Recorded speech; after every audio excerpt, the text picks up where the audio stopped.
Hello, boys and girls, men and women of all ages, shapes, and sizes, and if you are watching this, you might have carried across from the last Saints Row Get Out of Hell stream, which died, because the PS4 is being a pain today.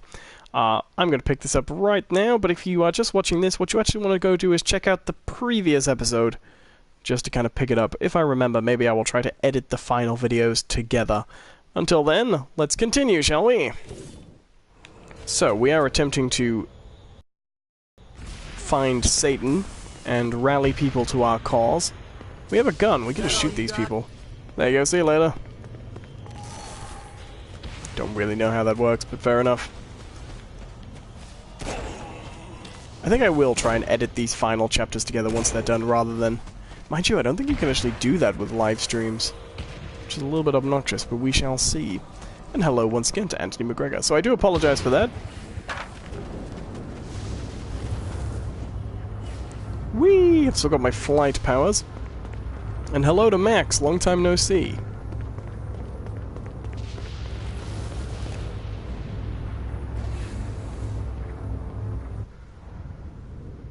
Gotta pick it up. There we go, so we're pretty much on familiar territory here. Still do the wall jump, which is useful.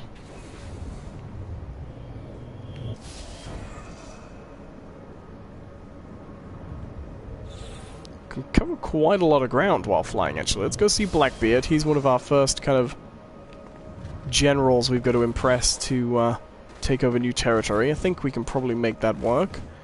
And then we'll wrap up, because I think I've shown off a good little bit of the beginning today, but I want to get a little bit more of the general gameplay explored. Let's get onto the ship. Hello! I am here. Right, let's do this. Touch the wheel. And welcome back to Woodsy. Abandoned ship! We've been boarded!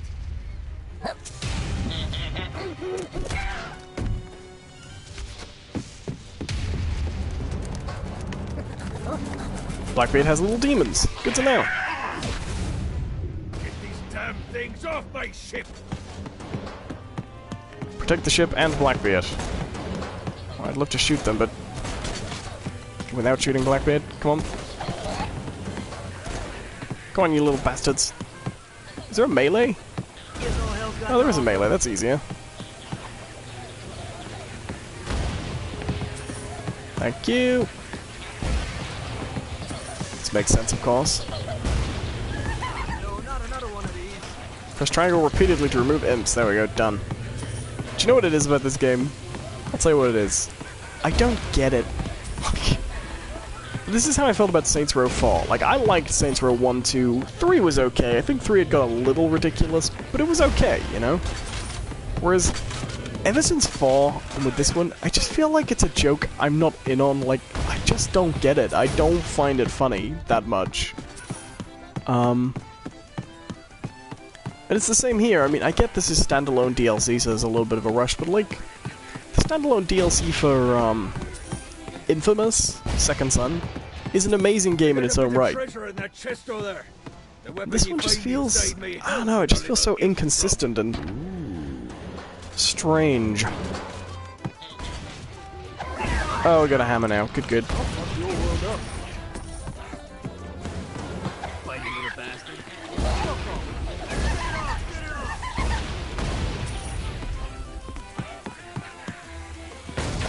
There we go.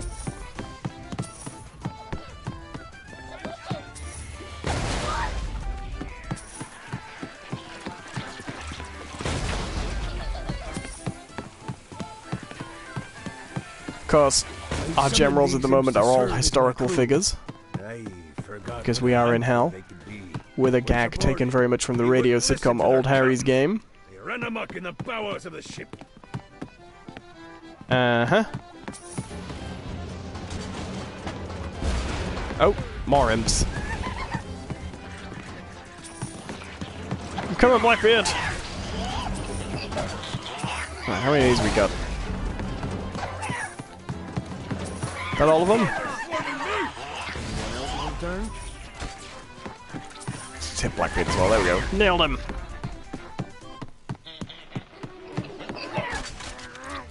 Hey, it's okay to drop the pirate voice. What pirate voice would that be? Wow. That's kind of funny. Woodsy says, didn't Saints Row start off as a GTA clone, then got decided to stop taking anything seriously? Yeah, and they got the balance right with 2. To Heaven, it was a logistical nightmare. But 3's a little... They got the balance a little bit wrong, and 4's just terrible, to be honest. Meanwhile, in Hell, where souls in pain were used as currency, it created a new era of prosperity for the wickedly enterprising.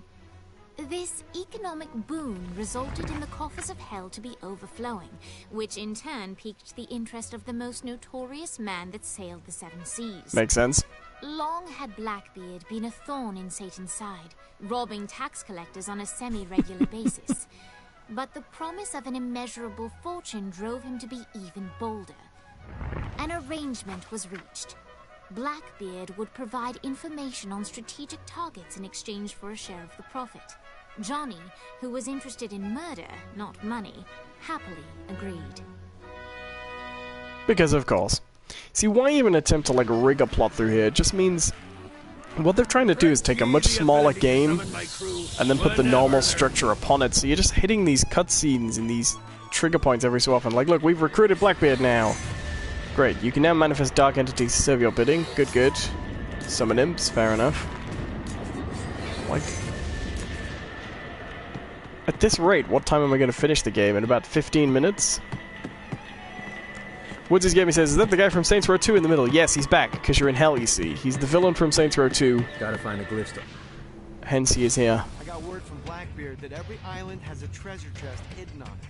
What's in the chest? Uh-huh. I don't know. I'm not a fucking pirate. What I do know is that if you want to get that thing open, you have to find 3 corresponding glyphs. Look on the bright side. Nothing's trying to kill you. There we go, there's some empty collectibles. Good to know. So let's see, let's see if I can now get a little bit of gameplay in here without actually... Oh, God, come on, warp shot, thank you. Without actually triggering someone talking for a little bit. Rally Shakespeare, glyph nearby, of course. Of course it would be Shakespeare. So here's the thing, the first Saints Row, like a lot of people say, first Saints Row is just a GTA clone. And it's not bad, but it's very redundant, you know? It's okay, it's got some good ideas, but it's mostly kinda dull. Saints Row 2 is a fantastic game. And found information on where the president is being kept. Thanks very much, Blackbeard. Been trapped in some sort of soul crystal inside Satan's palace. Breaking in is an impossibility. Your best bet to save them is to continue to try to draw Satan out of his palace. God, he never shuts up. So, Saints Row 2 is kind of a... it's probably my favorite Saints Row, by far. I really like it as a game. And it's one of my favorite of that type of game. It feels like a true next-gen GTA in the style of Vice City. And it's great. It's just a really brilliant game that really... it takes from GTA and knows where to ignore it. Saints Row 3 kind of just feels like it's trying too hard. All the time. But it's okay. It's still a pretty solid, constructed game. I just hate 4. I really hated 4, which a lot of people didn't like 4 because it's just the same city from 3 reused. That didn't bother me. What I hate about 4 is it just gave up on any idea of plot and structure in favor of, haha, it's so funny, isn't it funny, and it's a superhero game. And then 3, this so far... what am I talking about, 3? Get Out of Hell, this one so far, it's just a smaller version of 4 with the same thing of, oh, but this time we're doing this on top of it. Therefore, it's funny. Haha jokes. And I don't find any of it funny. Like, 3, I didn't find very funny, but I thought it was a good game. This is so boring to me. Note to self. Find a way to control lightning. Uh-huh, got it. Ah, yes. Hold on. Do the wall jump here. Like, a lot of people really liked 4 for being, oh, like, it's Saints Row, but it's silly because there's superpowers and stuff. Well, what was the point in the cars, you know? Saints Row 4 was one of those games where, I know it sounds stupid to be like, I didn't know how I was supposed to be playing, because I could have played however I wanted. But I like, with the cars in and stuff, I never knew if the game was expecting me to use the cars. Was there an advantage to the cars, or should I just be training my superpowers? But even then, while the superpowers were easy to use, they weren't that fun. It's just, yeah, I don't really care for 4. So here I am playing some DLC for 4, released as a standalone game, and I feel like maybe I'm not giving it its fair chance, but for me this is just, it's so much aimless, empty content, you know? Like, it's interesting, like an open world GTA style game in hell would be really funny. Or an open world superhero type game in hell would be funny. But this is just, like... Need the rest of wings. We already got our first, like, General, Blackbeard. And is that it? Is it just gonna, is it gonna be as quick to get everybody else? And if so, what's the point? What am I supposed to do in terms of side quests, you know? I'm so complaining about this game constantly, I know, it's really terrible. But yeah. I just have a very love-hate relationship with Saints Row.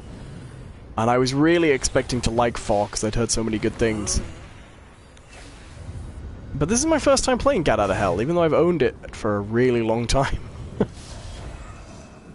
So we're in hell, we've got our wings, we are flying about. Whoopsie-daisy. We are unlocking, we can unlock powers and stuff. Let's see if maybe we can unlock something else. Wrong one. Nope, wait. Hold on. Flight. Flap 2, we get 2 flaps. There we go, that sounds good. Woodsy's Gaming says, why would Shakespeare be in hell? I don't know. Lots of people are in hell. Presumably.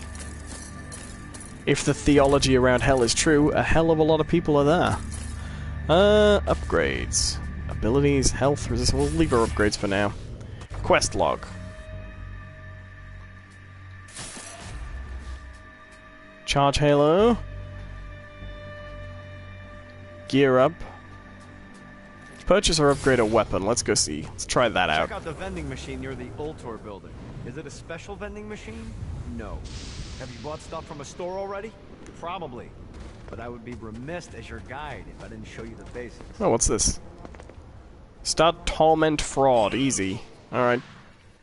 Trying to get Hell's, 10... Lawyer Legal Leaf figured out a way to get some gold-level clients a fast track out of hell. The more abuse you put these guys through, the more years we can shave off. Lee suggested running clients through the designated intersections to boost their punishment. Oh, and dive in front of those vehicles on fire for bonus points. I mean, let's face it, the more they hurt, the sooner we can get these wretched bastards out of here.